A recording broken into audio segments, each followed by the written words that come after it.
Assalamualaikum warahmatullahi wabarakatuh. Waalaikumsalam warahmatullahi wabarakatuh. Bertemu kembali dengan kami di podcast MIMTS Miftahul Ulum 2 Banyu Putih Kidul Jatiroto Lumajang spesial bulan Ramadan. Yang mana kita pada siang hari ini akan membahas tentang hakikat manusia.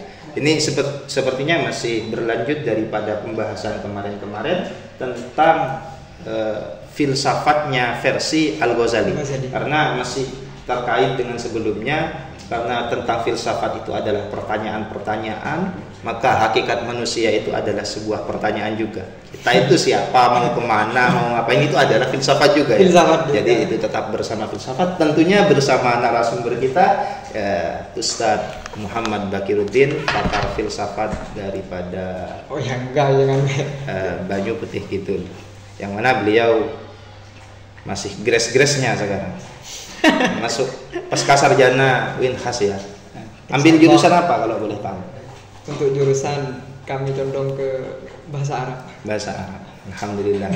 Jadi nanti bisa menerjemah yang dari bahasa Arab ke bahasa-bahasa atau dari bahasa Indonesia ke bahasa Arab seperti itu.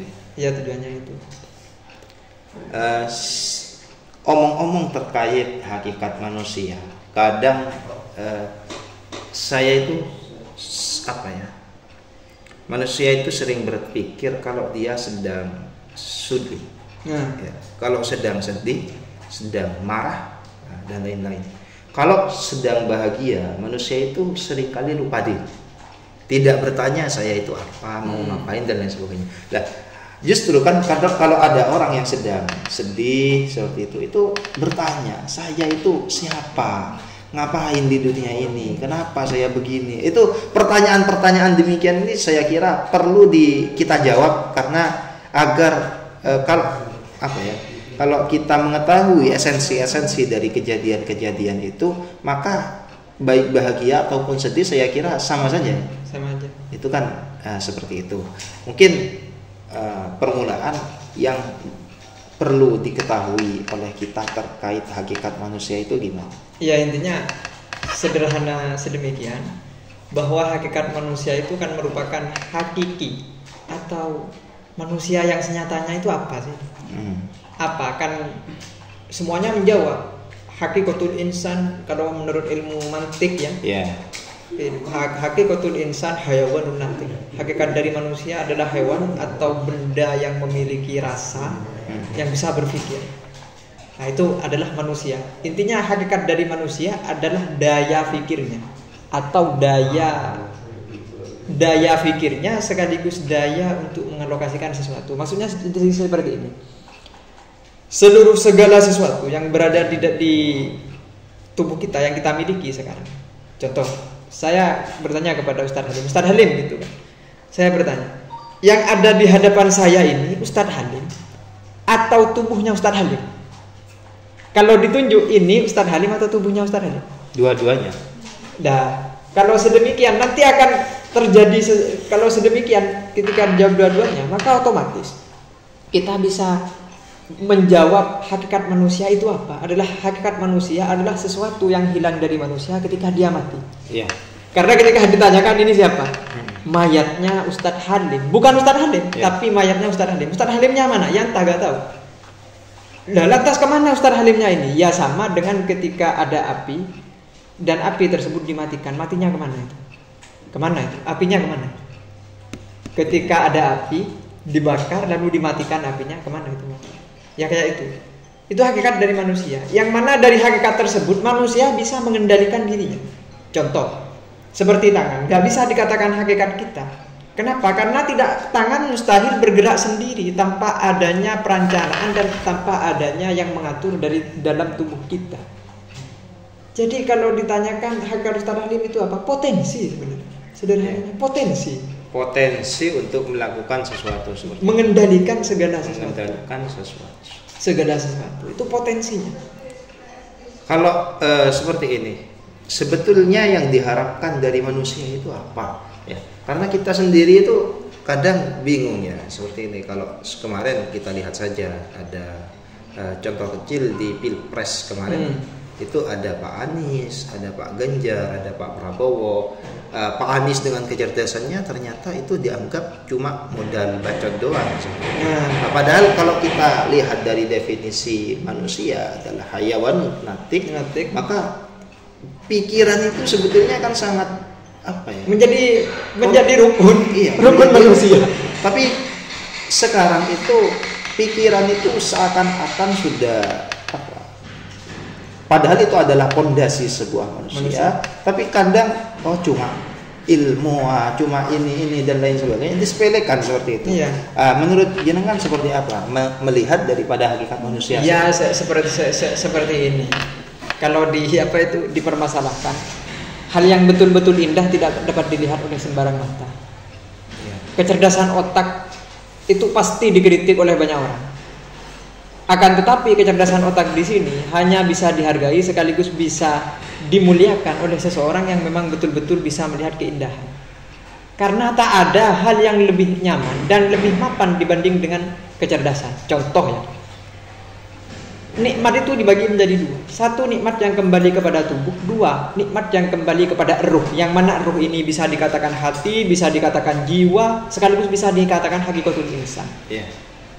Yang kembali kepada tubuh seperti makanan, kembali kepada tubuh, minuman, kembali kepada tubuh, uang, Lamborghini, mobil, kemudian pesawat terbang. Itu merupakan kenikmatan yang hanya dirasakan oleh tubuh. Tapi ada kenikmatan yang dirasakan oleh ruh, yaitu apa? Ilmu pengetahuan. Kenapa kok yang kembali kepada ruh itu dianggap lebih mulia dan dianggap lebih mapan dibandingkan dengan kenikmatan yang kembali kepada tubuh? Karena yang kembali kepada tubuh akan sirna dengan sendirinya, ditelan oleh masa. Contoh, seseorang diberikan nikmat oleh Allah, tubuhnya gemuk, kalau mati kira-kira gemuk atau tidak kalau mati? Gak ada, sirna semuanya. Akan tetapi di dalam tubuh manusia yang kekal itu adalah dirinya, jiwanya, kekal itu. Jiwanya itu kekal, tidak akan pernah mati, jiwanya. Jiwa. Saya jadi teringat dalam sebuah buku yang saya baca itu, sebetulnya saya sering sampaikan, ada orang yang sangat kaya, itu pemilik Google, pemilik apa, itu kan kaya-kaya semua. Ternyata di buku itu yang saya baca, mereka itu sekarang sedang sibuk untuk mencari alat untuk abadi. Iya. Ini kan nyambung seperti yang kata Sempian, bahwasanya keuangan dan lain sebagainya itu hanya nikmat tubuh, sehingga jadinya seperti orang-orang tersebut, orang-orang kaya tersebut ingin abadi agar bisa terus menikmati harta yang dia. Padahal hal itu tidak mungkin ya. Sehingga yang ada pada orang itu justru bukan kebahagiaan. Banyaknya harta bukan malah menambahkan kebahagiaan, akan tetapi sebuah kesengsaraan, akan kepanikan ya. Iya. Jadi dari situ saya memahami bahwasanya kebahagiaan yang sejati itu adalah memang kebahagiaan ruh dan kebahagiaan ruh itu adalah ma'arif atau pengetahuan sekaligus keilmuan dan mengenal kita dan mengenal Tuhan kita. Ya. Itu sebenarnya kebahagiaan. Ma'arif itu kan kalau kita yang gampang mungkin di otak ya. Tapi kalau seumpama ada pengetahuan manusia yang seperti ini, ketika ibadah dia merasakan senang, itu kan adalah sebuah kesenangan ruh. Ada orang yang ketika duduk bersama orang alim senang. Bahkan ada seorang kiai yang mengatakan bahwasanya orang kalau mendapatkan nikmat bisa kumpul laki perempuan itu senang, lalu ketika dia berduaan dengan Tuhan tidak sesenang ketika berkumpul dengan perempuan, maka dia tidak begitu mengenal dirinya, dia belum bahagia orangnya. Maka dari itu sebetulnya yang merasakan kesenangan ketika bersama Tuhan, ketika membaca Al-Quran, itu apa, dan tipsnya agar hal itu peka dari kita itu seperti apa? Ya, menurut saya pribadi, karena bahagia, senang dan tidaknya itu merupakan sebuah sifat, bukan sikap. Jadi perilaku tubuh, perilaku hati bukan perilaku tubuh. Maka seperti apapun dan di kondisi apapun, sekaligus apapun yang kita hadapi, asalkan kita bisa mendidik diri ini bahagia, maka dalam kondisi apapun tetap bahagia. Contoh, ketika saat saya membaca buku seperti ini, apakah ada perasaan senang atau tidak di dalam diri saya? Pertanyaannya, membaca buku itu merupakan kebahagiaan atau tidak? Gak bisa. Jadi kalau pertanyaannya tersebut, kalau seandainya yang ditanyakan adalah sebuah kondisi, maka secara otomatis objektif. Maksudnya seperti ini. Bagaimana cara merangsang kebahagiaan roh tersebut agar bisa lebih peka. Iya. Ya sedemikian. Bahwasanya yang pertama kita harus mengenal diri kita. Ya. Siapa diri kita? Dan diri kita itu memiliki sifat apa? Baru setelah itu kita mengenal Tuhan kita. Man arafa nafsahu faqad arafa rabbahu. Siapa kita? Kita adalah makhluk yang mana ketika makhluk berarti ada yang menciptakan. Ketika ada yang menciptakan berarti ada yang memberikan rezeki dan ada yang memberikan kehidupan. Ketika ada yang memberikan kehidupan, secara otomatis kita memiliki hutang budi kepada yang memberikan kehidupan. Dari yang jenengan sampaikan tadi bahwasanya hakikat manusia itu adalah ruhnya ya, bukan tubuh ini. Maka itu kata sambian roh itu nanti akan hilang dan abadi. Akan tapi kekal, roh hilang ya, tapi akan abadi. Nah, makanya yang ingin saya tanyakan itu roh itu dari mana sebetulnya? Untuk apa dia ada? Dan itu kan hakikat manusia seperti itu. Kalau kita bicara tentang hakikat manusia ya, ruh itu dari mana mungkin? Lalu tugasnya ke dunia ini diberi tubuh seperti ini ngapain? Lalu nanti ketika sudah hilang dari tubuh kita itu akan ada seperti apa sih? Karena kan itu dari setiap fase tersebut pasti ada tujuan tertentu. Tidak mungkin roh itu hanya jalan-jalan ya sudah selesai seperti itu mati ya. Kan pasti ada ya lucu. Mungkin bisa. Jadi roh itu kan pertamanya Tuhan menciptakan tubuh kita, kemudian ditiupkan roh. Ya. Kalau tujuannya yaitu wa ma khalaqtul jinna wal insa illa liya'budun. Semuanya itu agar beribadah. Maksudnya beribadah itu bagaimana? Ya menyembah kepada Allah. Roh kita. Kemudian setelah itu baru. Tapi takrif ibadah itu lebar ya. Ya lebar. Tidak hanya terkait terhadap sholat, karena yang saya tahu ada soleh ritual, soleh sosial. Ya sedemikian. Khawatir ibadah-ibadah itu hanya didefinisikan kepada sholat saja. Tapi itu yang lebih dominan seperti itu. Lebih dominan sholat. Ya. Memang. Kemudian setelah itu kita hidup di dunia jadi gini, kalau menurut Imam Al-Haddad, sebenarnya seluruh manusia itu pernah merasakan berada di surga. Kok bisa? Karena ketika Nabi Adam itu ada di surga, itu seluruh ruh manusia, anak cucunya itu ada di punggungnya. Jadi kita pernah ada di surga. Oleh sebab itu, sebagian dari manusia yang terlahir di dunia, ada yang masih ingat dan ada yang sudah tidak ingat. Yang masih ingat ya seperti para nabi masih ingat bahwa dulu pernah berada di punggung Nabi Adam, ada di surga. Sekelas Ustaz Bakir masih ingat. Oh iya, mana tahu. Barangkali bisa diberi bocoran. Akhirnya setelah itu baru ada di punggung Nabi Adam, lalu diciptakan, dimasukkan ke dalam rahim. Iya. Dimasukkan ke dalam rahim yaitu dipertemukan dengan tubuhnya. Yaitu berarti otomatis itu ada di fase berada di dalam kandungan. Setelah berada di dalam kandungan lahir, yaitu berada di alam dunia. Iya. Dunia itu bagaimana ya? Dunia itu ibarat sebuah perahu, hanya alat saja untuk mencapai tujuan kita. Dengan di dunia ini kita diperintah untuk beribadah dan beribadah. Akhirnya sampai pada waktunya kita dipisahkan dengan ruh kita yang dinamakan dengan kematian. Ketika berpisah baru ruh kita masuk ke dalam dunia barzakh. Alam barzakh. Alam barzakh itu seperti apa? Ya alam barzakh itu perbandingannya sama dengan alam rahim dan alam dunia. Perbandingan antara alam barzakh dan alam dunia itu sama dengan perbandingan antara alam rahim dengan alam dunia. Sedemikian. Ketika ada di dalam barzakh, apa alam barzakh? Alam barzakh itu batas. Barzakhun itu kan artinya batas. Wa mi waraihim barzakhun ila yaumil ba'ts, kan gitu dalam Al-Qur'an ada. Kalau enggak salah gitu. Agak lupa saya. Barzakh itu artinya pembatas. Jadi seseorang yang sudah meninggal, yang sudah meninggalkan tubuhnya dengan artian mati, itu bisa melihat kita tapi kita tidak bisa melihatnya. Karena barzakh dibatasi.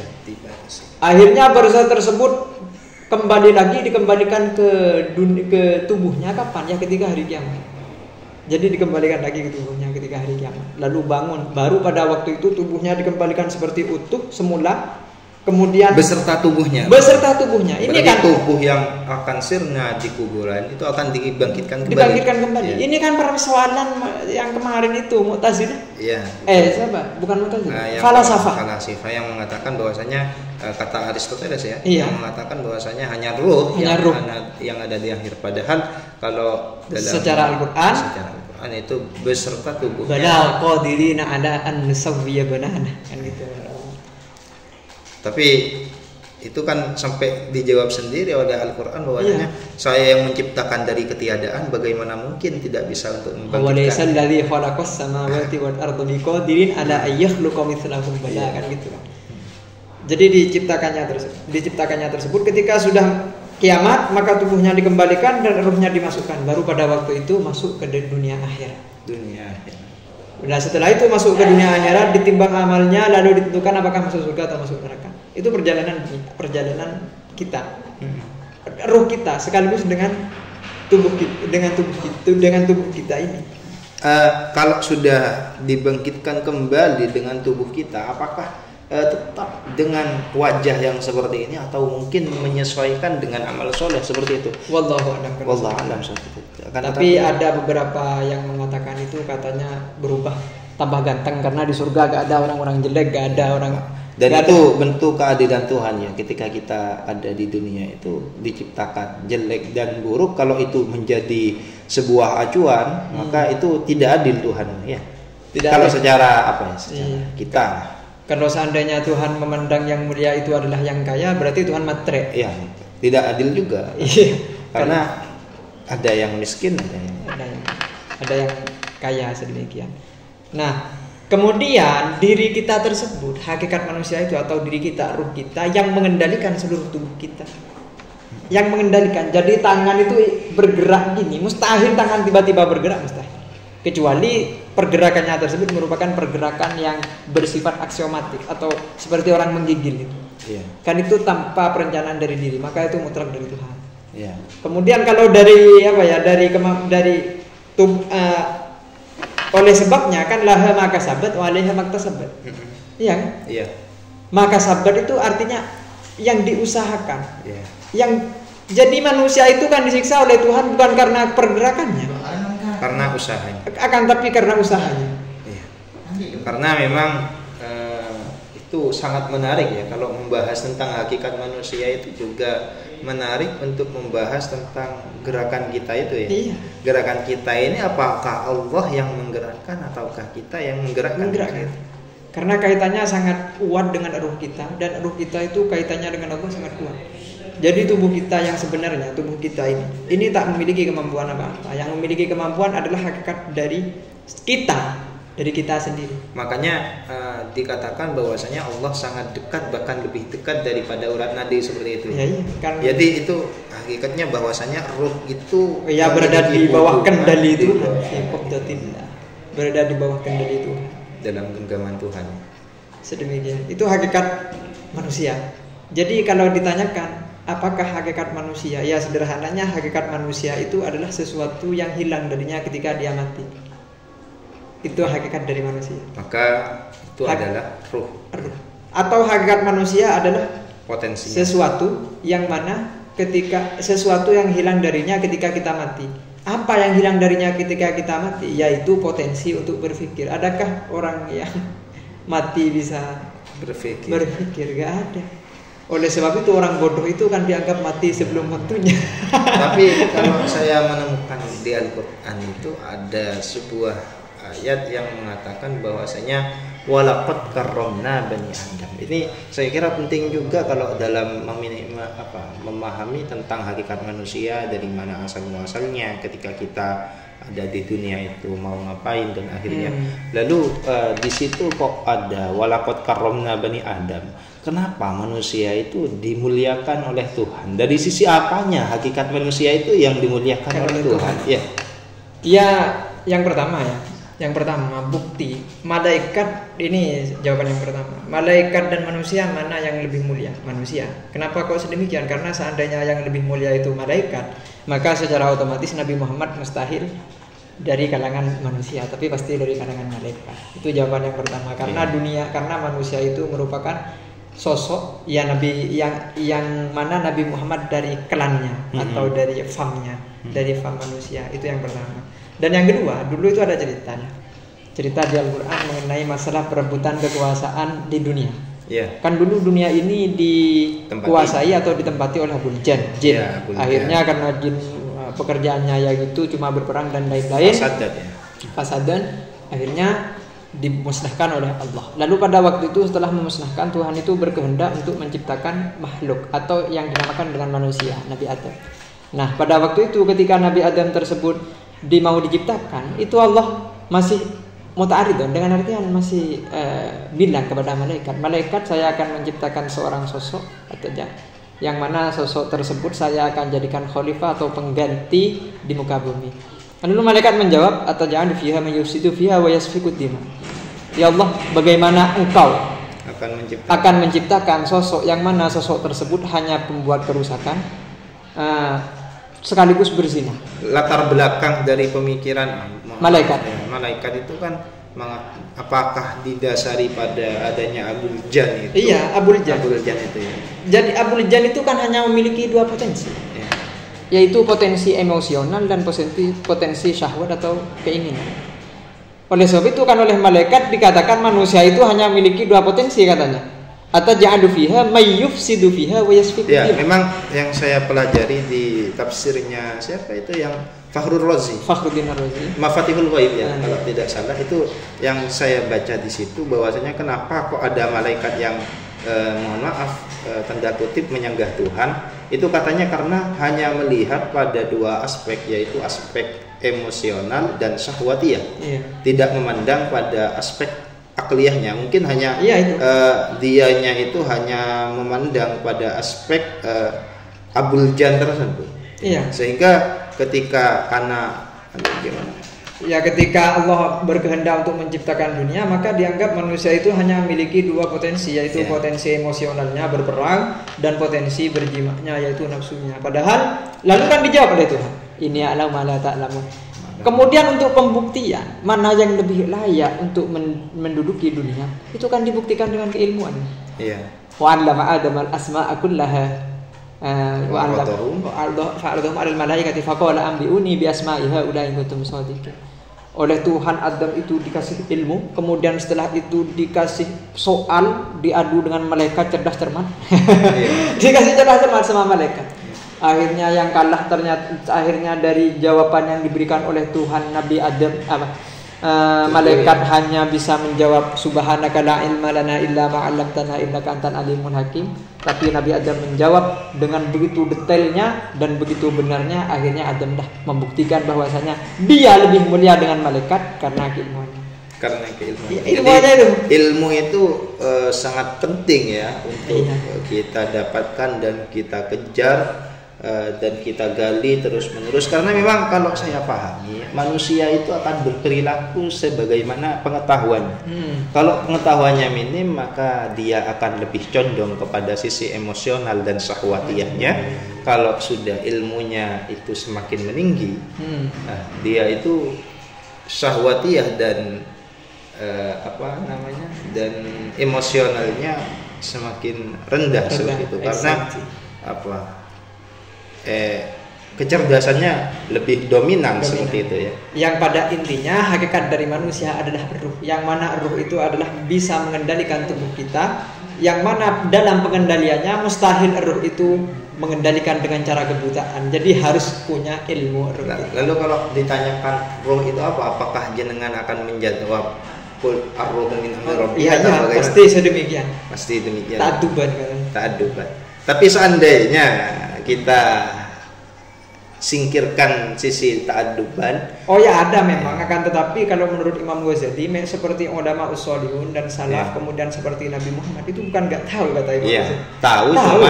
Cuma ta'adduban, berhubung oleh Tuhan diperintah sedemikian, ya maka ikut saja gitu. Tapi pengibaratannya ruh dengan tubuh itu ibarat kayu yang berwarna dicelupkan ke air, yang mana warnanya tersebut nembus ke semua air, ya seperti itu. Mungkin itu yang dimaksud daripada tidak semua keilmuan itu bisa kita transparansi ya. Jadi ada hal-hal yang mungkin tidak semua orang bisa mengetahui. Tidak semua orang layak untuk mengetahui sesuatu. Karena ilmu itu itu ibarat obat. Ibarat obat. Obat itu harus dikasih kepada seseorang yang memiliki penyakit yang sesuai dengan obatnya. Kalau sakit kepala ya dikasih obat sakit kepala. Kalau sakit kepala dikasih obat sakit hati, ya akhirnya lah. Jadi di situ dalam roh itu ya, bicara tentang roh, untuk mengoptimalkan roh itu apa, kan tadi kita bahas tentang roh itu daya rangsangnya untuk memekakan apa. Yang ingin saya tahu untuk lebih menguatkan roh kita itu apa sih, yang selain daripada ilmu, apalagi selain dari ilmu apa? Untuk yang merangsang selain daripada ilmu, untuk menguatkan roh, yang mujalasah ma'as-sholihin. Tetap berarti ada apa namanya, motivator, istilahnya motivator nur itu. Kalau menurut saya kan, kalau kita duduk sama orang soleh itu kayaknya ada nur yang terpancar kita kayaknya. Iya. Ada nur yang terpancar yang menjadikan kita itu tambah semangat untuk beribadah. Karena ciri-ciri dari aulia di dalam kitab Hilyatul Aulia itu ketika dilihat menyebabkan kita ingat kepada Allah. Jadi dua itu ya. Jadi yang pertama kita itu belajar, yang kedua adalah mujalah satu sholihin. Ya dari situ mungkin daripada hakikat manusia itu ya. Waktunya tinggal sudah 25 menit. Cukup. Ya dari siang kita dapatkan pada siang hari ini bahwasanya hakikat manusia itu adalah ruhnya, dan untuk mengoptimalkan ruh kita maka ada dua hal yang perlu kita lakukan. Yang pertama adalah belajar, yang kedua adalah mujalah satu sholihin, yang mana rohani kita selain cerdas juga memiliki ma'rifah ya kepada Tuhan. Ya mungkin ini saja podcast kita pada siang hari ini. Insyaallah bermanfaat. Amin. Yang dapat menyebabkan kita betul-betul mengetahui hakikat manusia, hakikat kita, diri kita sendiri, sehingga kita menjadi sosok yang sebagaimana diharapkan, ya. Sebagaimana tujuan penciptaan, sebagaimana mestinya. Ya demikian.